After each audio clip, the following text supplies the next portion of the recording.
Welcome back to my YouTube channel, and today we're making peanut butter cookies, and this requires, let's see, vegetable oil and water, but I'm gonna make it in a different way that makes it more rich, moist, and definitely more of a bakery flavor. It's gonna make the flavor more stronger and pop out.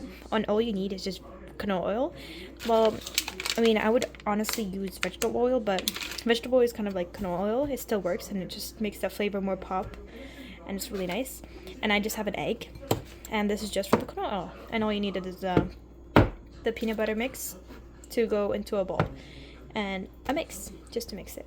So putting half a cup of canola oil and the egg, you will end up with this. And if it was too wet, I suggest adding all-purpose flour, and then you would end up with this. It's really easy to roll up in a ball and put it into your parchment paper.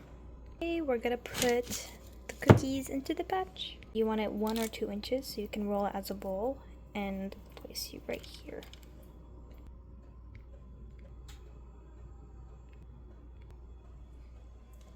Alright, we're gonna place this into the oven.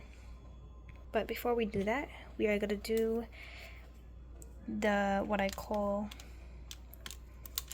the X trick.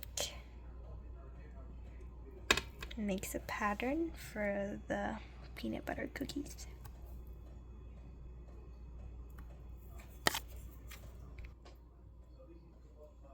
I'm gonna place it into the oven.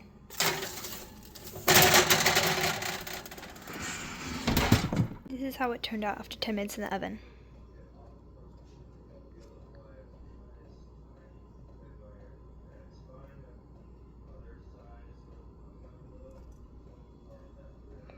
Please subscribe to this video, like and share this video. If you have liked this video, please comment down below if you have any questions or any recipes of your own. Thank you for watching. Have a great day.